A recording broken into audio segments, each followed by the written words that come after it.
This is a Squiz podcast. We're your shortcut to being informed. Squiz Kids! It's your daily news fix. Fun, free, fresh. Good morning and welcome to Squiz Kids Today, your fresh take on what's happening in the world around you. I'm Bryce Corbett. It's Friday, May 27. In Squiz Kids Today, Reconciliation Week kicks off. Spiders in the mail. Big weekend in the NRL Indigenous Round and the designer dumpster trainer fail. That's what's making news, kid style.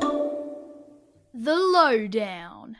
Today marks the start of Reconciliation Week, which is a week in which attention around the country turns to how we build an Australia in which every person has the same rights and opportunities to live a happy, healthy life. Why is today, May 27, such an important date?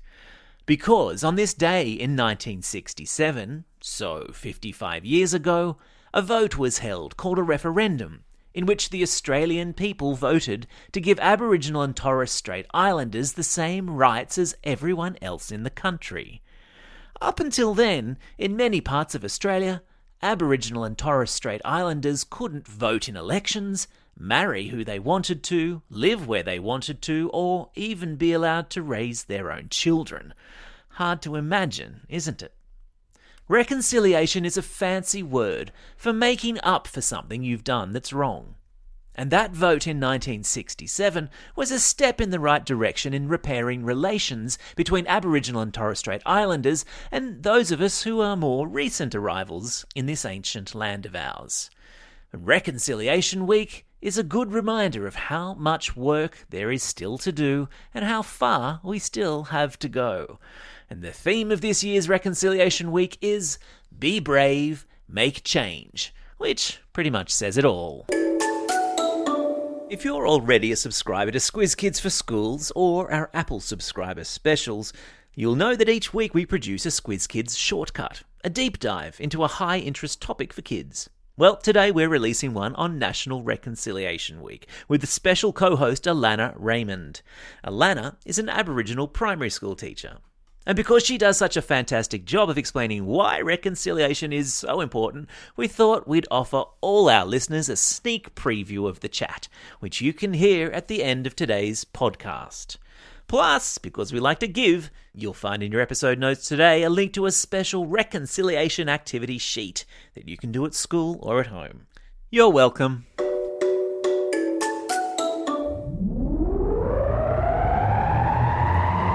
Spin the globe.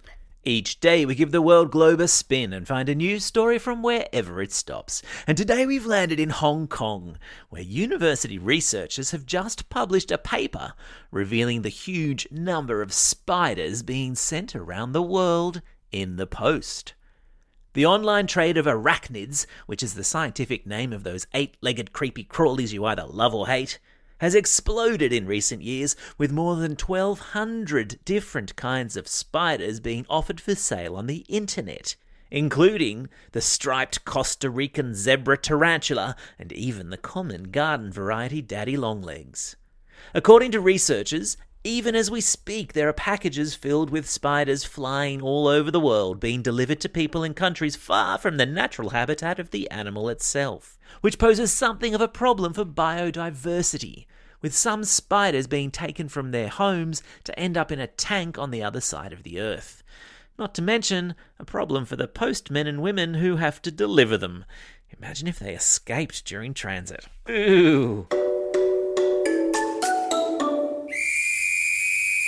Sport time! This week is a big one in the NRL. Not only are the top teams duking it out for a top 8 position as we get into the second half of the season, but it's also the Indigenous Round.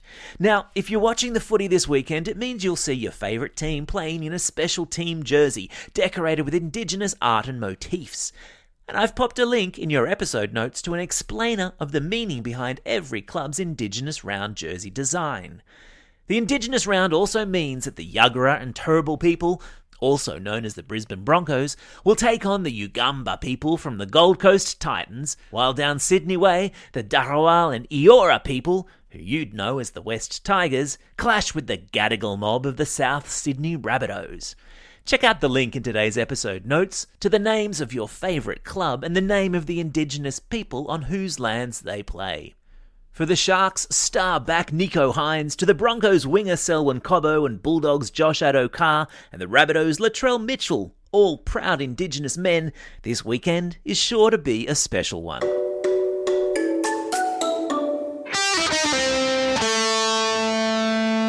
Pop Culture Corner. I want you to imagine your oldest, grottiest pair of trainers. Now, imagine that the heels are ripped and worn so that you can just slide your feet into them. No need for laces. Which is lucky, because one shoe has lost its laces, the other ones are snapped and tied back together.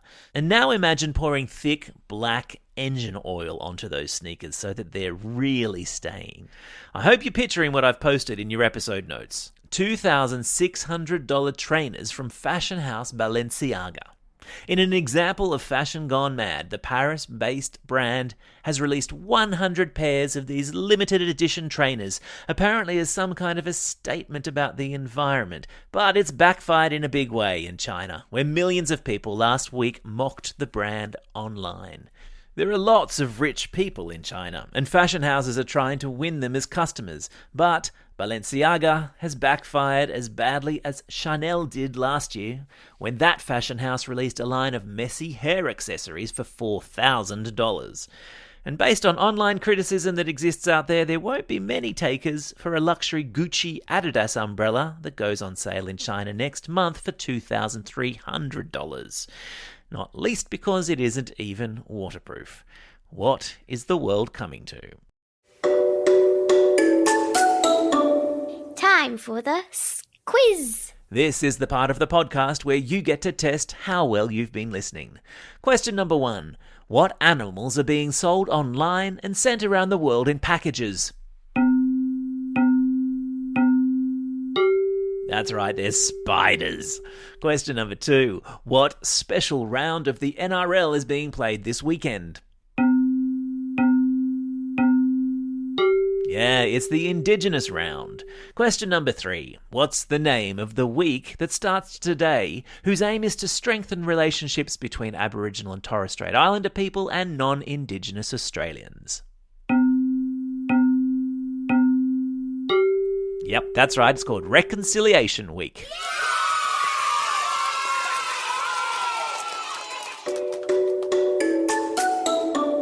Shout-outs. It's May 27. If you're in Sydney over the next month, the Vivid Light Festival kicks off tonight. It's also National Chardonnay Day, which I mention more for the benefit of your parents and teachers. It's also a Friday, and you know what that means. Heaps of birthday shout-outs for today and over the weekends, so we might as well crack out the old birthday reggae tune. Hit it! And it's a happy birthday today to Cyro, Wilson and Morris from Forest Lake, Brax from Helens Vale, Ellie from Newcastle, Phoebe from Thornley, Arush from Carlton, Michelle from Balmain, Hosai from Victoria, and Gerald, who's listening all the way over there in London in the United Kingdom. And belated birthday shout-outs today go to Jack from Helens Vale, Evelyn from Cherrybrook, and Hayden from Corindai. Not forgetting, of course, those Squiz Kids celebrating a birthday over the coming weekend. Happy birthday to Henry from Ganmain, Kobe from Wesburn, Aurelia from Sydney, Asher from Bombala, Anna from St Leonard's, Sage from Richmond, Felix from Campbell, Ryan from Orangeville, Candace from Surrey Hills, and Hanyu from Brisbane. And although it's a Friday, we have 2 special requests for classroom shout-outs today. A mouse class at All Saints College and St Peter's campus in Maitland, and a big happy birthday to classmate Ruby, and Class HB4 at Woongarra Public School, with a happy birthday to Mrs McLean, who's celebrating her birthday this Sunday. Don't forget, if you've got a birthday coming up and you want a shout out, or if you're after a classroom shout out, drop us a line at squizkids@thesquiz.com.au. Well, that's all we have time for. Don't forget to keep listening for a sneak peek of our reconciliation shortcut directly after the podcast. Otherwise, thanks for listening to Squiz Kids today. We'll be back again on Monday. In the meantime, get out there and have a most excellent weekend. Over and out.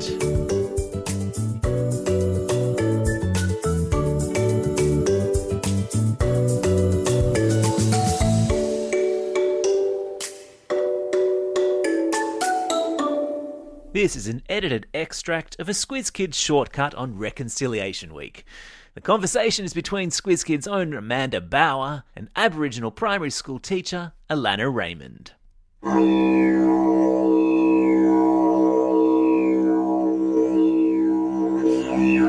Now, Alana, if you look up reconcile in the dictionary, it means basically to restore friendly relations between two people or groups. So if you have an argument with a friend and then you make up, you've reconciled.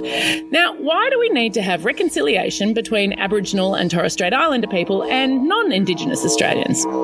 Well, it's really important to go back before we think about going forward. And the history of Aboriginal and Torres Strait Islander peoples in this country stretches back over 60,000 years, Amanda. That's a very big number. I've tried to count it out with those little maths cubes, and it's actually really hard. So when settlers came to Australia, that was only 250 years ago. But that is a huge difference in the amount of time spent in this country. That's right. And so when we think about when white settlers came to Australia, they didn't understand Aboriginal and Torres Strait Islander people, their languages, their ways of living and being. And unfortunately, they didn't respect their differences. And so many things happened, or they did many things to Aboriginal and Torres Strait Islander people that just simply weren't right. Yeah, and you know what, Alana, I think that's actually putting it gently. I mean, many Aboriginal people were killed, many got sick, and many were forced to leave their land. And exactly, being told you can't live on your land anymore would be hard for anyone. But Aboriginal and Torres Strait Islander people have a very strong connection to country, and that's country with a capital C, as it's part of our identity, our community, who you are in a community, our languages, everything really. First Nations people didn't get to fight back. They didn't get to choose where they were going. They didn't have a say in how their country would be looked after. And that's really important to Aboriginal people too. They weren't allowed to speak their languages, weren't allowed to go home or visit the same places as other Australians. Basically, they were judged for the colour of their skin and for their different cultural background. Yeah, and Aboriginal and Torres Strait Islander people didn't just lose their land and their language. Many also lost their families. That's what the Stolen Generations is about. That's right. And unfortunately, not that long ago, around the time our grandparents were children, some non-Aboriginal people and governments decided that Aboriginal people couldn't be good parents. They made laws where they could take Aboriginal and Torres Strait Islander children away to different places, to a new home, to new parents and families, and with a different language. And basically, they wanted them to forget how to be Aboriginal and only learn how to be a white Australian. How scary. I mean, just imagine being taken away from your mum and dad, being made to speak a new language and just live a completely different life. How long did the kids have to stay away for? Well, Amanda, it's actually really awful, as sometimes families were split apart and didn't get to see each other ever again. And these unfair policies or rules have actually caused great sadness and loss in so many families and communities, and it's actually still felt today. Okay, so now I understand that even if I haven't had a personal argument with an Aboriginal or Torres Strait Islander friend, reconciliation is important. Hi Squiz Kids, Amanda here. What you just heard was a sneak peek of this week's Squiz Kids shortcut, a deep dive into reconciliation with Aboriginal primary school teacher Alana Raymond. The full episode is available now to all our Squiz Kids for Schools and Apple subscribers. And if that's not you and you're keen to hear more, there are links to free trials of both in today's episode's notes or via the Squiz Kids website, squizkids.com.au.